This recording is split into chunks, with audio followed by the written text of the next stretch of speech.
So, eto no, pinapakita ko lang ulit sa inyo na itong langis na ginagamit ko ay Petron 20W40. Ito po siya. Ayan no. So, ayan. Magche-change oil na po ulit ako after ilang months. Kasi bihira ko naman gamitin motorsiklo. So, wag niyo gagayahin itong ginagawa ko no. Kasi ito, tinignan ko kung gaano ka tibay at kung gaano kaganda yung multigrade ng Petron. So mura lang naman to, wala pa atang 200 pesos to, based dun sa experience ko. Since nung last April nag-change oil ako, ito yung ginamit ko, at ngayon ay November na, ayan po yung nakuha ko.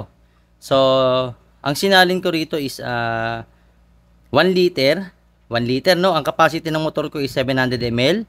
Rider J Pro po ito ha, Rider J Pro. Pero tignan niyo yung langis. Ang nakuha ko is almost 900 ml pa. So 100 ml lang nabawas. Kasi kung 1 liter, punong-puno talaga yung langis, no? So nabawasan siya.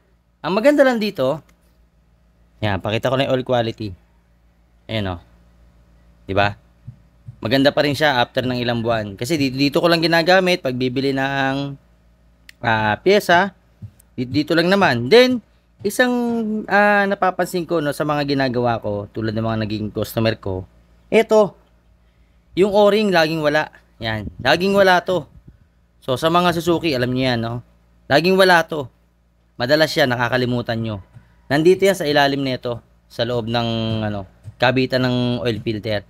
So napakaliit na pyesa, napakamura, nakakalimutan pa nating ibalik, na pwedeng mag-cause ng pagkasira ng motorsiklo in the long run. Hindi ko naman sinasabing agad-agad masisira. In the long run po. Ibig sabihin, kung matagal na yung motorsiklo at ganun lagi yung ginagawa niyo procedure, nakakalimutan nyo to, pwedeng masira yung motorsiklo. So ito, isang halimbawa tong motorsiklo ko na 14 years old. So, yun nga, pinakita ko yung langis. April, May, June, July, August, September, October, November. So, 8 months. 8 months kung gamit yung langis. Yan. Katibayan lang na, yan. Maganda pa yung oil, pero nakita nyo, hindi naman nasira yung motorsiklo ko. Hindi naman nagka-problema. So, talagang tinesting ko lang muna yung langis para mapakita sa inyo kung gaano kaganda si Petron, no? Hindi naman sa sa akin kasi gusto kong mapakita sa inyo yung ano yung meron sa Petron na to. So, shoutout no, Petron, sana naman. Ayan. Isang halimbawa to na yung motorsiklo ko ay luma na, at the same time nakita nyo yung langis 800 ml, 900 ml yung natira, 1 liter yung sinaling ko. So hindi naman po nakasama sa makina, maganda pa nga po yung takbo. So hindi rin po siya nag-uusok. So ayan, nakita nyo, isang mali lang dahil lang sa o-ring, 'di ba? Malaking problema pa sa motorsiklo. Then check natin yung capacity, papakita ko lang. Lipat tayo sa kabila. Ayan. Ayun no. Nakita niyo 'yon? Yan. 700 ml. Okay? 700 ml. Yan. Pero ang sinasalin ko po sa motorsiklo ko is 900 to 1 liter po. Hindi po ako nagtitipid. May pumapatak pa. Di ba? Nakikita nyo? So, halos punong-puno pa yung langis ko. Ayan o. Then, oil quality, ulit. O. Maganda pa. No? So, yun lang yung ano ko. Sa Petron, wala naman ako masabi. Maganda yung performance niya. At the same time, safe sa makina. Naalagaan ko, miski sa mga customer ko, yan yung ginagamit ko. Either monograde or multigrade. Maalin dun sa dalawa. Then, 900 to 1 liter. Huwag po tayong papalya. Kasi nga po, ang langis ay nag-evaporate. So, bakit po ba nag-evaporate? Siyempre, mainit yung makina. Bugbog, araw-araw, trabaho, lalo na kung lalamove ka, grab rider, joyride, angkas. Di ba? So, pinaka ano ko dyan is 1,000 kilometer odo. Pinaka-safe po yun ha. Pinaka-safe para sa akin po. Magpalit kayo ng langis, sabay nyo oil filter. So, para sa akin yon, sa ideal ko yon. Ideal ko na pag-change oil ng motorsiklo, pinaka-safe na paraan yon. 900 to 1 liter. So, yan. Pakita ko sa inyo kung ano kulay nung makina. Yung loob, ito, bubuksan ko yung cylinder head ha. So, pakihintay lang. So, ito, binubuksan ko na. Ayan, tinanggal ko lang, niluwagan ko lang. So, nag-pause lang ako ng konti kasi baka masyadong mahaba yung video.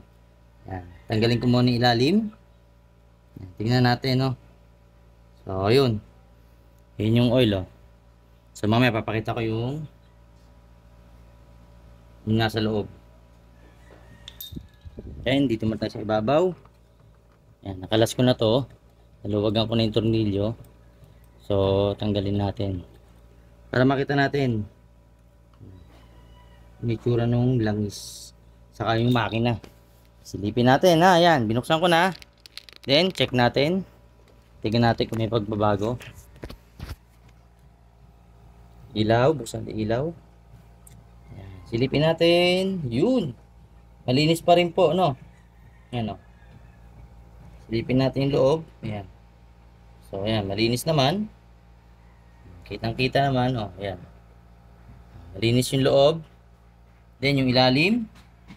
Ganun din. Malinis, no? So, hindi naman siya dumumi. Diba? Oh, yun lang yung masasabi ko sa pagka Petron yung gamit nyo. Ayan. Kita nyo yung difference, no? Ayan. Silipin pa natin yung loob. Ayun. Okay, so yun lang. Ito yung halimbawa na ayan. Yan mismo yung makina ko. Ayan. Kitang-kita naman sa loob ni. Ayan, oh, ulitin natin ha. Oh. Malinis. Walang dumikit na oil, walang oil sludge.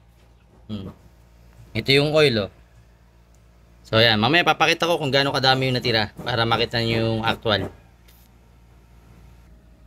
So yun, bago ko sukatin yung oil.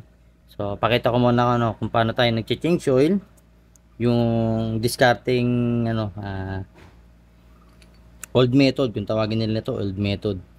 So ayan, balik niyo muna yung o-ring. Check niyo yung o-ring kung goods pa. Ayan, dapat nakaumbok. Yan ha, pag nakaumbok, wag po kayo maglalagay ng gasket maker. Okay? Then, ibalik nyo po yung o-ring na maliit sa loob dito. Yan. Insert nyo lang yan. Okay, so ngayon, ito yung bagong oil filter. Yan. Bago, no? So, class A lang po ito. Yan, class A lang, no? Wala namang masama dyan. Importante, napapalitan nyo every change oil sabay. So, bago ko siya binabalik, ganito po yung ginagawa ko. Actually, na-vlog ko na to last time. Yan, salinin nyo lang po ng langis. Yan, mga kalahati, then paikutin nyo po siya. Make sure mababasa yung buong filter. Yan, yung oil filter mababasa na langis. Tulad yan, basa na siya ng langis. Then, pag basa na po lahat, o yan. Kita nyo, no? Basa na ng langis lahat yan. Saka nyo isasalpak dun sa loob. So, ganun po yung sa way ko, no? Miski sa mga ginagawa ko. Yan. Tapos, saka po natin kakabit yung takip. Ito po kasi sa amin is may guide. Ayun, arrow down, ibig sabihin down siya. Okay, so ganito yan.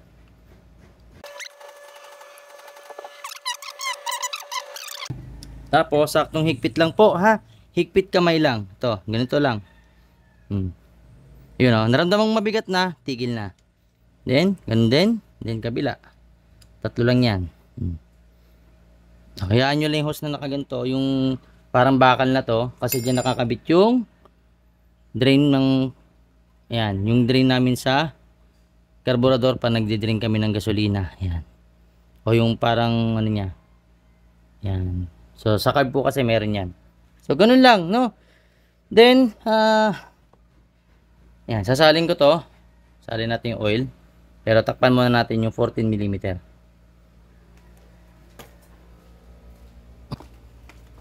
Ayan, dito tayo.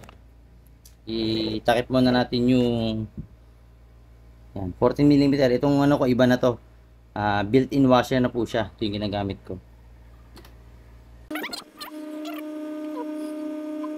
Ayan, lalak ko na po. Huwag po kayong gagamit ng open or yung close range. Mas mainam po yung socket. Ayan, 14mm. Ako kasi yung ginagamit ko is ito yung impact drive ko. Sanay ko na kasing gamitin to. So, kung mas maganda, manual gamitin nyo.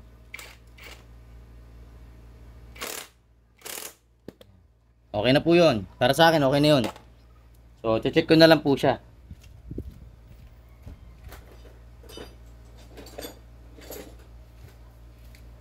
So, ayan. Para mabilis lang. Ayan. So, 14mm na socket type. Ganito. Check natin. Yan, mahigpit na. Okay? Mahigpit na yan. So, hindi nyo na kailangang higpitan pa. Salin tayo ng langis. Bagong langis. Okay? So isasalin ko yung natira. Yan. So, ito yung dipstick ko. Yan. Tignan natin kung gaano karami. Salin ko muna. So, gamit tayo ng ito nga pala yung bagong ginagamit ko. Yan. Yung may filter, may strainer. So, ito yung ginagamit ko. Yan. Okay? Ito po. Yun. So, yun siya, no?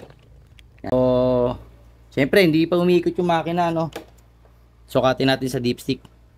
Kung gaano siya karami. Ito yung dipstick. Yan. Pag magsusukat kayo, yan, ibaon nyo.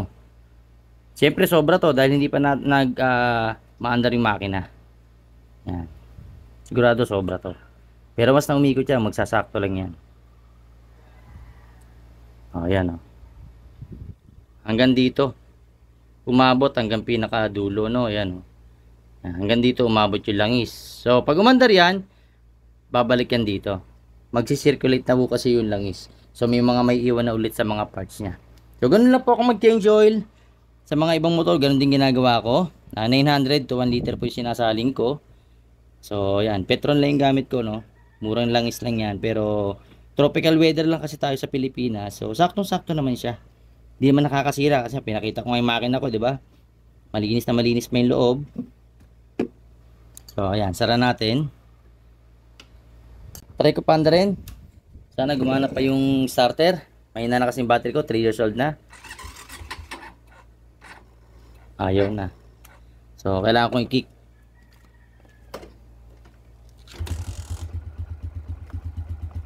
Yan. So, tahimik pa naman yung makina eh.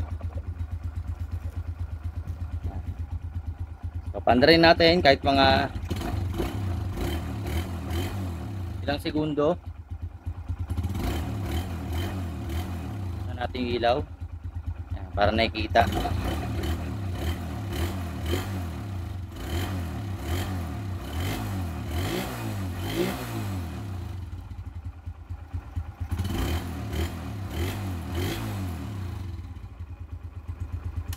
So, ayan. Okay na yun. Then, minadali ko na lang, no? So, huwag yung gagayahin yun, ha? Mas maganda i-kickstart nyo muna ng mga 15 to 20 times bago nyo paandarin.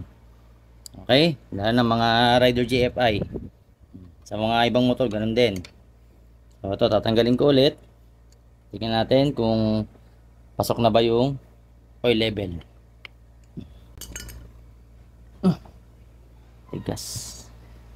So, pag magsusukat kayo, ugaliin nyo, punasan nyo muna. Yan, punasan nyo po muna yan. Then, saka nyo sukatin yung langis. So, yun na, oh. Bumaba na yung oil. So, hindi pa siya masyadong umiikot. Andito na siya. Yan, dyan na siya mismo. Ayan. So, susunod niya, pag umandar pa yan ng matagal, hanggang dito na ulit yan. Babalik na po yan sa normal. So, ganun lang po yung, yung way of change oil, no? So, para makita nyo kung bakit 900 to 1 liter yung sinasaling ko. Yan. Safe po yan sa makina. Subok ko na po yan, matagal na. Okay, so ganun lang. Ito nga pala yung langis. So, yan. Sasalin ko rito sa walang laman yung pinag-anuhan ko. So, sasalin natin, no? Salin ko muna para makita nyo kung gaano karami yung langis na natanggal ko sa motorsiklo ko. Sana walang tumapon. Okay. Yun. So, tingnan natin kung gaano karami.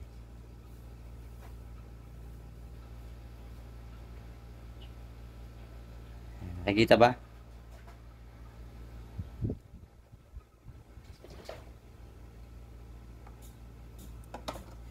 Yan.